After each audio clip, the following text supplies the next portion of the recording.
بسم اللہ الرحمن الرحیم۔ السلام علیکم۔ پنجند نیوز سے میں ہوں ابو ذر غفاری۔ افغانستان کے سپریم کورٹ کے ایک اہلکار کے مطابق 11 نومبر کو شمال مشرقی صوبہ تخار کے شہر تالکان میں 10 مردوں اور 9 خواتین کو مختلف جرائم میں 39 کوڑے مارے گئے۔ نماز جمعہ میں خطبہ کے لیے طالبان کا نیا حکم۔ نماز جمعہ میں امیر کی فتح کے لیے دعا لازمی۔ طالبان کی حج اور اوقاف کی وزارت کے مطابق ملک کی مساجد کے تمام ائمہ اور مبلغین کے لیے ایک متفقہ خطبہ کا اہتمام بھی کیا گیا ہے۔ طالبان کی وزارت حج اوقاف نے ملک کی تمام مساجد کے مبلغین کو حکم دیا ہے کہ وہ نماز جمعہ کے دوران ایک ہی خطبہ دیں اور اس گروپ کے سربراہ ملا ہیبت اللہ اخون زادہ کی فتح کے لیے دعا کریں۔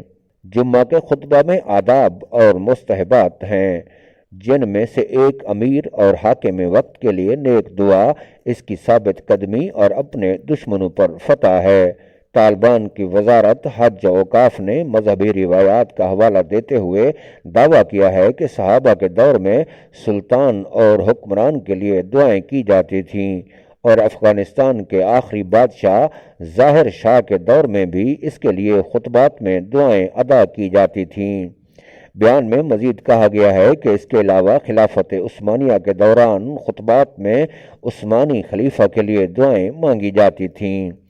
طالبان کا کہنا ہے کہ افغانستان میں پہلی حکومت کے دوران انہوں نے نماز جمعہ کے خطبوں میں اس تحریک کے اس وقت کے رہنما اور بانی ملا محمد عمر کے لیے دعائیں کی تھیں۔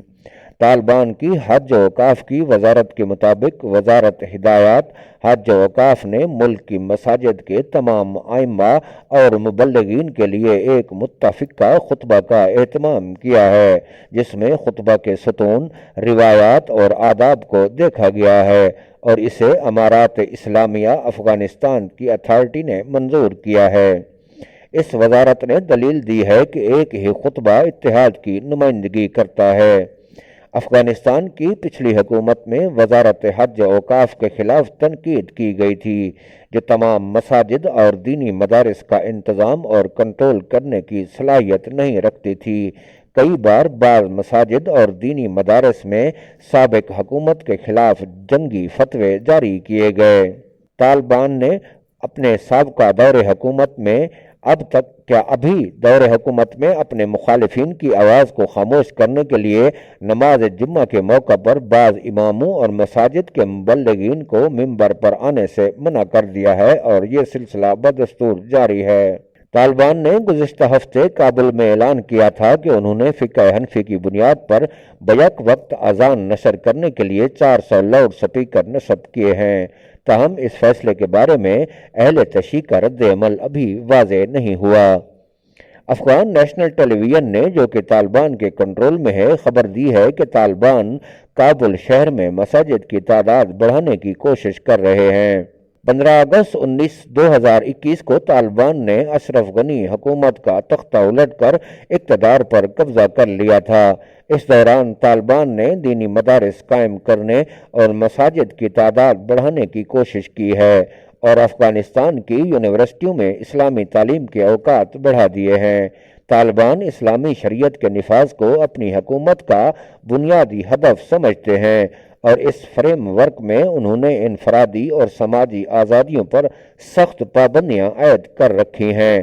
خاص طور پر یہ پابندیاں خواتین کے لیے ہیں۔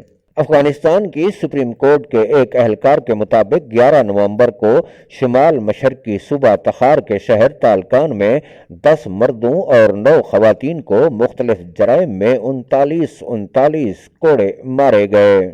طالبان حکومت نے سخت اسلامی قوانین کا نفاذ کرتے ہوئے شمال مشرقی افغانستان میں 19 افراد کو زنا، چوری اور گھر سے بھاگنے پر کوڑوں کی سزا دی ہے۔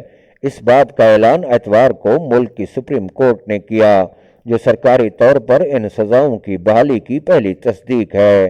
طالبان نے گزشتہ سال اگست میں افغانستان کا اقتدار حاصل کرنے کے بعد وعدہ کیا تھا کہ وہ زیادہ اعتدال پسندی کا مظاہرہ کریں گے اور خواتین اور اقلیتوں کے حقوق کے لیے نرمی برتیں گے۔ تاہم سپریم کورٹ کے ایک اہلکار عبدالرحیم راشد نے اتوار کو بتایا کہ 11 نومبر کو شمال مشرقی صوبہ تخار کے شہر تالکان میں 10 مردوں اور 9 خواتین کو مختلف جرائم میں 39 کوڑے مارے گئے۔ امریکی خبر رساں ادارے ایسوسی ایٹڈ پریس AP نے رپورٹ کیا کہ ان افراد کو جرائم کے لیے 11 نومبر کو شہر کی مرکزی مسجد میں بزرگوں، علماء اور مقامی رہائشیوں کی موجودگی میں کوڑے مارے گئے تھے۔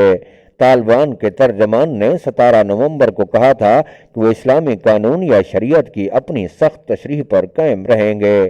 طالبان ترجمان ذبیح اللہ مجاہد نے کہا ہے کہ گروپ کے سپریم لیڈر ہیبت اللہ اخوندزادہ نے چند روز قبل طالبان کے ججوں سے ملاقات کی اور انہیں اپنے فیصلوں میں شریعت کے نفاذ کی ہدایت کی۔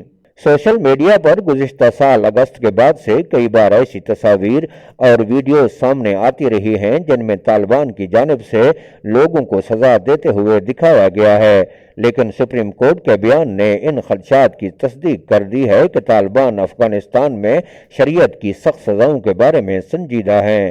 گزشتہ 15 مہینوں میں طالبان حکام کی لوگوں کو مختلف جرائم کی سزا دینے کی ویڈیوز اور تصاویر اکثر سوشل میڈیا پر سامنے آتی رہتی ہیں، حالانکہ حکام نے ان واقعات کی کبھی سرکاری طور پر تصدیق نہیں کی۔ جب طالبان 1990 کی دہائی کے دوران پہلی بار اقتدار میں تھے تو انہیں زنا اور چوری کے الزام میں سرعام پھانسیوں اور سرعام کوڑے مارنے پر دنیا بھر سے مذمت کا سامنا کرنا پڑا تھا، یہاں تک کہ موجودہ حکومت کے دوران طالبان نے خواتین کے حقوق کے گروپس اور عالمی رہنماؤں کی جانب سے بار بار درخواستوں کے باوجود 6ٹھی جماعت سے آگے لڑکیوں کی تعلیم پر پابندی جاری رکھی۔